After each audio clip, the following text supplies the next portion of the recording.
নমস্কার, awareness with দাসজিতে আপনাদেরকে স্বাগত জানাই।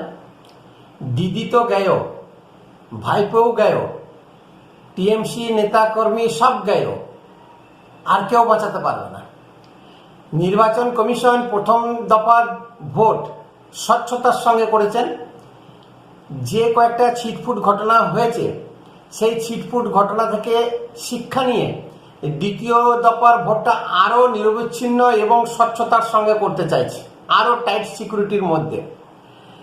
ভরতপুরে যে অনামিকা ঘোষ বিজেপির পদপ্রার্থী, উনি ধরেছিলেন সে 100 মিটার দায়ের মধ্যে কাউকে থাকা যাবে না ভোটাররা বাদে, কিন্তু ওখানে অবাধ আনাগোনা, ভয় দেখানো, মানুষদেরকে প্রভাবিত করা, সেই জিনিসটা কিন্তু অনামিকা ঘোষ ধরেছিল এবং নির্বাচন কমিশনের কাছে যে রিপোর্ট করেছিল তার অ্যাকশন কিন্তু শুরু হয়ে গেছে।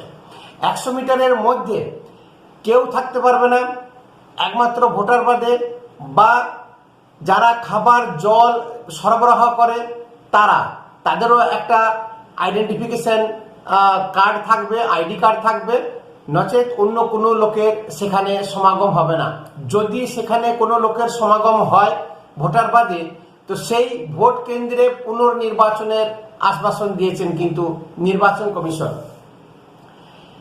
এবং পুলিশ প্রশাসন, সিআরপিএফ যেভাবে শক্ত হাতে দমন করছে, এখনো পর্যন্ত নির্বাচন কমিশন বিভিন্ন জায়গায় ওসিদেরকে সাসপেন্ড, বদলি থেকে শুরু করে কলকাতার ডায়মন্ড হারবার, বিশেষ করে ভাইপোর এরিয়া, সেই ডায়মন্ড হারবারের বহু পুলিশ অফিসারকে সাসপেন্ড করেছে এবং বিতাড়িত করেছে তাদেরকে সেই থানা থেকে।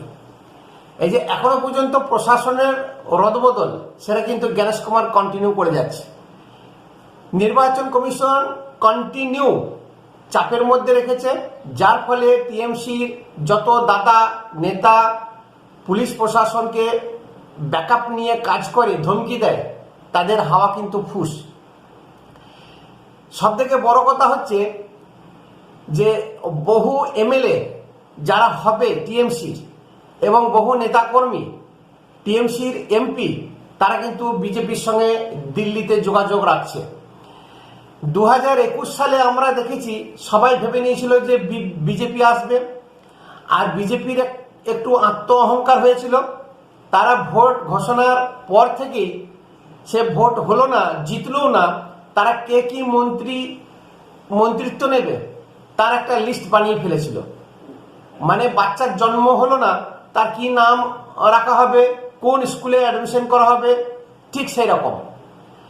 এবং বহু টিএমসি নেতা সেই সময় তারা টিকিট কেটে রেখেছিলেন, ভিন রাজ্যে পালিয়ে যাবে, কেউ বিদেশ পালিয়ে যাবে, কেউ বাংলাদেশ বর্ডার টপকে পালিয়ে যাবে। ঠিক একই কেস কিন্তু এই 2026-এ হয়েছে, কিন্তু 2021-এর মতন 2026-এ কিন্তু পুনরাবৃত্তি হবে না। তার কারণ এইবারে পাবলিক কিন্তু খেপেছে। পাবলিক বা পশ্চিমবঙ্গের জনতা মন থেকে, শরীর থেকে একদম উঠে পড়ে লেগেছে, স্বমহিমায় সদর্পে প্রতিবাদ করছে পাবলিক। যেটা 2021 সালে ভোট দিলেও তারা কিন্তু প্রতিবাদ বা কোনো মুখের ভাষা এরকম রাস্তায় নেমে প্রতিবাদ করেনি, যেটা এখন হচ্ছে। প্রত্যেকটি ফ্যামিলি থেকে সে কি মহিলা, পুরুষ, শিশু, প্রত্যেকে কিন্তু টিএমসির এগেনস্টে বিষ উগলে দিচ্ছে। এই জিনিসটাকে আর 2021-এর মতন করতে পারবে না, বাক্স বদলা বদলি আর করতে পারবে না। যে সমস্ত বেইমান বিভীষণ বিজেপির এজেন্ট 2021-এ সাঁটগাঁট করে টিএমসির সঙ্গে হাত মিলিয়ে ধূলিসাৎ করেছিল, সেই জিনিসটাও কিন্তু এবার আর করতে পারবে না। তার কারণ জনতা স্বতঃস্ফূর্তভাবে ভোটও শুধু দেয়নি, তারা কিন্তু এগিয়ে আছে। তারা এখনো পর্যন্ত খোঁজ খবর নিচ্ছে, অনেকে কিন্তু সেই ইভিএম বাক্সের সঙ্গে গেছে গার্ড হিসাবে। এটা দেখা গেল নির্বাচন কমিশনের দিক। ইন্ডিজোটে রাহুল গান্ধী এতদিন পর্যন্ত কোনো দিন মমতা ব্যানার্জির এগেনস্টে একটা কথা বলেনি। মমতা ব্যানার্জি 15 বছর যে রাজত্ব করলেন, কংগ্রেস এখানে যে একটা পার্টি আছে সেটা পানগুমটিতে রূপান্তরিত হয়েছে, সেই কংগ্রেস পার্টিকে পুনরুদ্ধার করা, কংগ্রেসকে উজ্জীবিত করা, এরকম কোনো কাজ কিন্তু রাহুল গান্ধী করেনি। একটা কথাই আছে, দের আয়ে দুরুস্ত আয়ে অনেক দেরি হয়ে গেছে এই মমতা ব্যানার্জিকে নিয়ে সমালোচনা করতে। হয়তো রাহুল গান্ধী বুঝতে পেরেছে যে মমতা ব্যানার্জির বাজার শেষ, টিএমসি নামক দলটা পশ্চিমবঙ্গ থেকে উৎখাত হতে চলেছে, একে দিয়ে আর কোনো কাজ হবে না, জাতীয় রাজনীতিতে টিএমসির আর কোনো ভূমিকা থাকবে না। তাই মুর্শিদাবাদের এক জনসভাতে উনি পরিষ্কার ভাষায় ডাইরেক্ট মমতা ব্যানার্জিকে আক্রমণ করেছেন যে এত দুর্নীতি, সারদাকাণ্ড, রোজভ্যালি কাণ্ড, সমস্ত টাকা কিন্তু টিএমসি মমতা ব্যানার্জি মেরেছে। কয়লা দুর্নীতি, বালি দুর্নীতি একদম ওপেন চ্যালেঞ্জ করে এর আগে রাহুল গান্ধী মমতা ব্যানার্জিকে কোনোদিন আক্রমণ করেনি। ইভেন আরজিকর কাণ্ড নিয়ে উনি কিন্তু বলেছেন। আরও একটা সবথেকে বড় কথা বলেছেন যে তোষণ রাজনীতি, মুসলিমদেরকে তোষণ করা, এটা মমতা ব্যানার্জি খুব খারাপ কাজ করেছে। যেহেতু কংগ্রেস মুসলিম প্রধান একটা পার্টি, তার সত্ত্বেও কিন্তু রাহুল গান্ধী যা যা পেরেছে মমতা ব্যানার্জিকে অ্যাটাক করে গেছে। এবং গাড়িতে যেতে যেতেও কিন্তু বলেছেন যে মমতা যদি স্বচ্ছতার সঙ্গে রাজনীতি করতেন বা এই সরকার চালাতেন, তাহলে মমতা ব্যানার্জিকে এখান থেকে কেউ উৎখাত করতে পারতো না। আজকে বিজেপিকে নিয়ে আসার মূলে হচ্ছে কিন্তু মমতা ব্যানার্জি, উনি ওপেন বলেছেন। এবং বিজেপিকে চাই না যে ক্ষমতায় আসুক, বিজেপিকে বি টিম হিসাবে রাখা, মুসলমানদেরকে ভয় দেখানো যে দেখো বিজেপি আছে, তোমাদেরকে অ্যাটাক করবে, এনআরসি করবে, সিএ করবে, দেশ থেকে তাড়িয়ে দিবে, এই যে একটা ভয় দেখিয়ে মুসলমান সম্প্রদায়ের কাছে ভোট আদায় করা এবং নিজের ফ্যামিলি, নিজের ভাইপোকে যে বড় করা, এটা রাহুল গান্ধী কিন্তু ওপেন বলেছে। তাহলে এই যে ইন্ডি জোটের থেকে মমতা ব্যানার্জিকে যে দূরে সরিয়ে দিচ্ছে, রাহুল গান্ধীর ভাষাতেই কিন্তু সেটা স্পষ্ট। এবং জাতীয় রাজনীতি থেকে মমতা ব্যানার্জি যে বিদায় নিচ্ছে, সব থেকে বড় কথা, মমতা ব্যানার্জি এই ভবানীপুরে যদি গোহারা হেরে যায়, তাহলে তার জীবন থেকে রাজনীতি ক্যারিয়ার সম্পূর্ণভাবে শেষ হয়ে যাবে।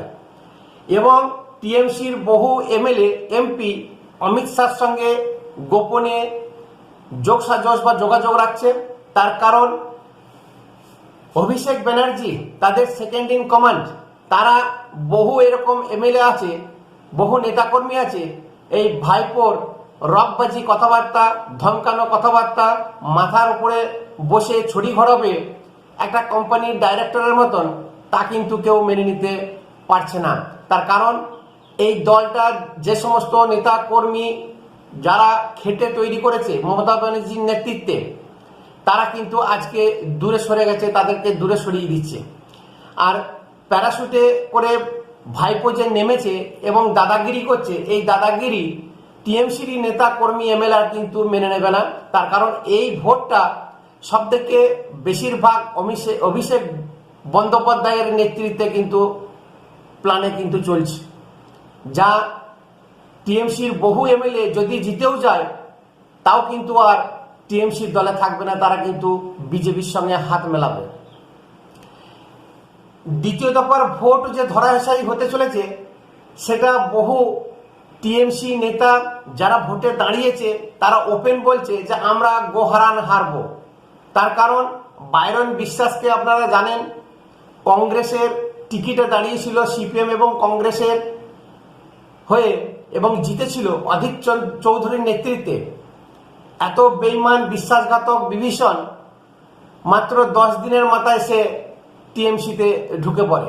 সেই টিএমসি ওকে টিকিট দিয়েছে, তার বদলা কিন্তু সাগরদিঘির মানুষ নেবে, সে কিন্তু ভোলেনি। সে আজকে কান্নাকাটি করছে যে অধীর চৌধুরী নাকি আমার গুরু, অধীর চৌধুরীর জন্য আমি জিতেছিলাম, বিশ্বাসঘাতকতা করেছি, ওপেন স্বীকার করছে। এবং গোহারা যে হারবে সেটা উনি বলেই দিচ্ছেন।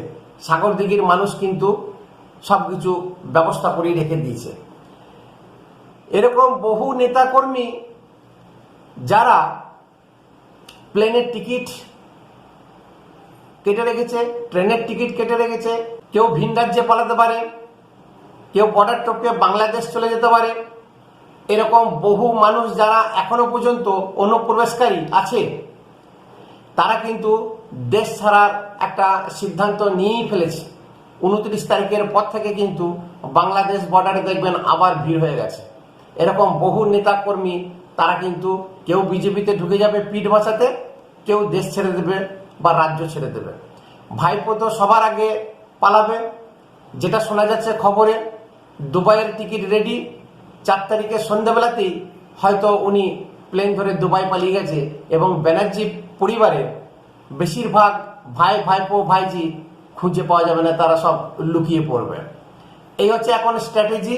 ভবানীপুরের মানুষ ভেতরে ভেতরে ঠিক করেই রেখেছে, তারা মুখে বলছে দিদি ভালো, দিদি অনেক কাজ করেছে, কিন্তু তাদের যে রাগ ক্ষোভ আছে সেই ক্ষোভ রাগকে তারা কিন্তু ব্যালট বাক্সে ইভিএম এর বোতাম টিপে সেই জিনিসটা কিন্তু তারা প্রতিবাদ জানাবে।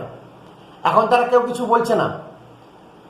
দ্বিতীয় দফার ভোটেও বহু সংখ্যক বা এরকম মার্জিনে বিজেপি জিতবে, তথা মুসলিম সম্প্রদায় বা মুসলিম এরিয়ার যে সমস্ত মানুষ আছে মুর্শিদাবাদ, মালদা, 2 চব্বিশ পরগনা, তারাও কিন্তু টিএমসি থেকে মুখ ফিরিয়ে নিয়েছে। শওকত আলী বলুন আর যেই বলুন, তাদের কিন্তু এইবারে ধরাশয়ী হতে কেউ বাঁচাতে পারবে না। নমস্কার, সাবস্ক্রাইব অবশ্যই করবেন চ্যানেলকে এবং কমেন্ট করে আপনাদের মতামত অবশ্যই জানাবেন।